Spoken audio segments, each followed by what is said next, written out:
الحمدللہ رب العالمین والصلاة والسلام علی سید الانبیاء والمرسلین اما بعد فاعوذ باللہ من الشیطان الرجیم بسم اللہ الرحمن الرحیم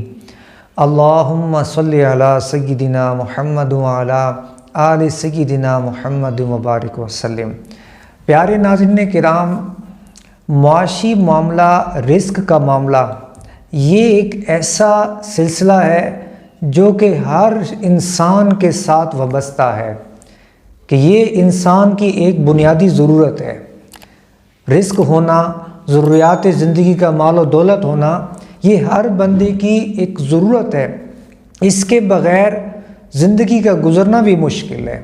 اور اگر اس کے اندر کچھ کمزوری آ جائے، معاشی طور پر اگر تنگی کا سامنا ہو تو یہ پھر آزمائش کا سامنا بن جاتا ہے۔ اب دیکھیں، چونکہ ہماری سوچیں، اب جس کا ذہن اخروی اعتبار سے اللہ کی رضا پہ وہ راضی رہنے والا ہے، اتنا تقوی والا اس کا اور گھرانے کا ذہن ہو، پھر تو نظام زندگی ذرا صبر میں چل جاتا ہے، ورنہ ایسے معاملے کے اندر ایک بڑا امتحان ہوتا ہے، بڑی آزمائش ہوتی ہے۔ جن کا صبر کا ذہن نہ ہو، بے صبری کا مظاہرہ کرتے ہیں۔ دیکھیں، اللہ پاک نے قرآن مجید فرقان حمید کے اندر وعدہ فرمایا رزق کا، وَمَا مِن دَابَةٍ فِي الْأَرْضِ إِلَّا عَلَى اللَّهِ رِزْقُهَا۔ اللہ فرماتا ہے، اور زمین پر چلنے والا کوئی جاندار ایسا نہیں جس کا رزق اللہ کے ذمہ کرم پر نہ ہو۔ دیکھیں، اللہ نے جب فرما دیا ہے، ہمیں اس پر ایمان ہونا چاہیے۔ آج ایک معاشی بحران کی وجہ یہ بھی ہے کہ ہمارا توکل، یقین کمزور ہو گیا ہے۔ ہم ظاہری اسباب بھی اختیار کریں، کوشش بھی کریں، اس حوالے سے جستجو بھی کریں، لیکن ہمارا منتہا نظر وہ اللہ کی ذات ہو، اللہ پہ بھروسہ رکھیں۔ اللہ کی ذات پہ ہم کامل بھروسہ رکھیں گے تو وہ مالک ہمیں محروم نہیں کرے گا۔ آج ایک ایسی تصویر لے کر آیا ہوں میں، یہ دولت کی ایسی تصویر ہے، یہ ایک ایسا وظیفہ ہے، یہ نبوی وظیفہ ہے، سرکار دو عالم صلی اللہ علیہ وسلم کا عطا کردہ، تعلیم کردہ وظیفہ ہے۔ اس کو جو ایمان اور یقین سے کر لے گا،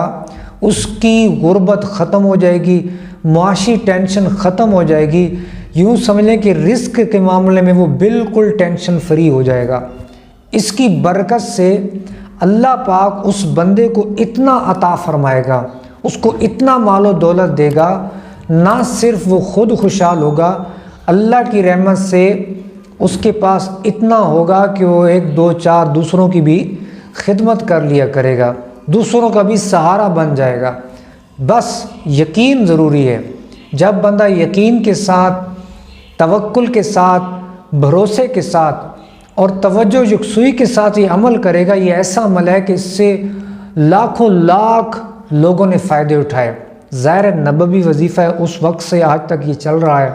مختلف ادوار گزرے ہیں، یہ کیونکہ سنت ہے، پیارے آقا علیہ الصلوۃ والسلام کی حدیث سے ثابت ہے، اس کی اتنی برکتیں ہیں۔ چنانچہ سنیے آپ، سرکار دو عالم صلی اللہ علیہ وسلم کی بارگاہ میں ایک شخص حاضر ہوتا ہے، عرض کرتا ہے، یا رسول اللہ صلی اللہ علیہ وسلم، دنیا نے مجھ سے پیٹھ ہی پھیر لی ہے۔ یعنی ان کی کیفیت ایسی تھی، دنیاوی طور پہ اتنا وہ تنگی کا شکار تھے، کہنے لگے کہ ایسا لگتا ہے کہ دنیا نے مجھ سے پیٹھ پھیر لی ہے، بالکل رزق کی تنگی کی شکایت کی۔ تو سرکار دو عالم صلی اللہ علیہ وسلم نے ارشاد فرمایا، جس کا خلاصہ مضمون کچھ اس طرح ہے کہ کیا تمہیں وہ تسبیح یاد نہیں ہے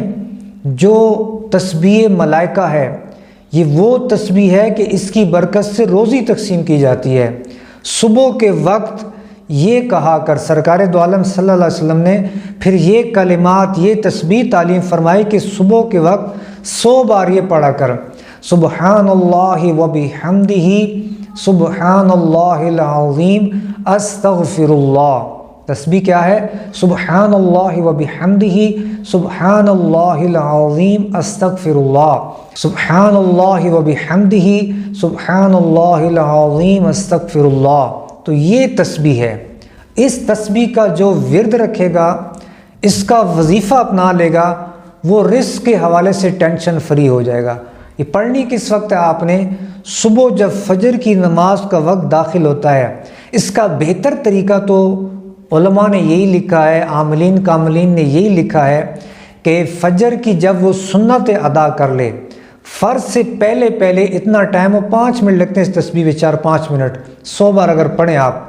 تو سنتیں پڑھ کر فجر کی، اس کے بعد یہ تسبیح پڑھے، پھر فرض ادا کرے۔ اب بالفرض کوئی با جماعت نماز ادا کر رہا ہے، پہلے سنتیں پڑھ کے تسبیح پڑھ رہا ہے، ابھی 50 بار پڑھا تھا، 60 بار پڑھا تھا، یا 70 ٹائم پڑھا تھا، 70 بار، تو جماعت کھڑی ہو گئی، جو مرد حضرات ہیں جو مسجد میں با جماعت پڑھتے ہیں، ظاہر عورتیں تو گھر ہی پڑھتی ہیں، ان کے لیے مسئلہ نہیں بنے گا، تو اگر اس دوران جماعت کھڑی ہو گئی ہے تو وہ جماعت کے ساتھ شامل ہو جائے گا، بقیہ جتنی گنتی رہ گئی ہے 20 30 40 جو گنتی رہ گئی ہے وہ بقیہ بعد میں نماز کے پوری کر لے، لیکن اس وظیفے کا ٹائم، فجر کا ٹائم جتنا ہوتا ہے اتنے تک ہی ہے، جب سورج نکل آئے گا پھر اس کا ٹائم ختم ہے، پھر آپ یہ کلمات پڑھیں گے تو ظاہر ہے ثواب ملے گا، برکتیں ملیں گی، لیکن جو صحیح اس کا ٹائم جو بیان کیا گیا یہی ہے صبح کا وقت، جب تک فجر کا ٹائم، یعنی فجر کا ٹائم جب داخل ہو جائے اور جب تک فجر کا ٹائم رہتا ہے، سورج نکلتا نہیں ہے، اس وقت تک یہ آپ نے تسبیح پڑھنی ہے، بلا ناغا، بغیر ناغے کے، یہ نہ ہو 1 دن پڑھیں پھر چھوڑ دیں، 5 دن پڑھیں پھر 2 ناغے کر دیں، تو اس طرح بھی وظائف کی تاثیر میں فرق آتا ہے۔ ایک مسلسل جب کام ہوتا ہے نا، مسلسل، اب دیکھیں بارش کا ننھا سا قطرہ، یعنی پانی کا ننھا سا قطرہ، وہ جب مسلسل گرتا ہے تو ایک پتھر میں بھی سوراخ ہو جاتا ہے۔ استقامت، پابندی یہ ضروری ہے۔ ہم روزانہ بلا ناغہ اس وظیفہ کو پڑھیں، یقین سے پڑھیں، انشاءاللہ یہ دولت کے انبار لگا دینے والی تسبیح ہے، یہ آپ کی غربتوں کو جڑ سے خاتمہ کر دے گی، معاشی طور پہ خوشحال کر دے گی، آپ کے کاروبار میں برکت ہو جائے گی، آپ کے گھر میں برکت ہوگی، آپ کے اناج رزق میں برکت ہوگی، آپ کو معاشی طور پہ اتنی خوشحالیاں نصیب ہو جائیں گی، آپ آگے تقسیم کرنے والے اللہ کی رحمت سے بن جائیں گے، اللہ کے فضل و کرم سے۔ یہ ایسی تسبیح ہے، نبوی وظیفہ ہے، اس کی تاثیر میں کوئی شک نہیں ہے، اس کی پاور، اس کی برکت بہت زیادہ ہے، ان کلمات کی طاقت اتنی ہے کہ پہاڑوں سے بھی بڑھ کر ہے، بس کوئی یقین سے اس کو پڑھنے والا بنے۔ تو پیارے ناظرین کرام، اس وظیفہ کو آپ کیجئے، پابندی سے کریں، میری دعا ہے اللہ پاک آپ سب کو کامیابیاں عطا فرمائے۔ ہمارے چینل کو سبسکرائب کر لیجئے، بیل آئیکن کے آل کو پریس بھی کر دیا کریں تاکہ جو بھی ویڈیو اپلوڈ ہو آپ کے پاس اس کا نوٹیفیکیشن بھی آ جائے، اور حصول ثواب کی خاطر اس کو زیادہ سے زیادہ آپ شیئر کیجئے، زیادہ سے زیادہ شیئر کیجئے۔ اللہ پاک آپ کو برکتیں دے، آپ کو دین دنیا اللہ پاک بے شمار برکتوں سے نوازے، آمین یا رب العالمین۔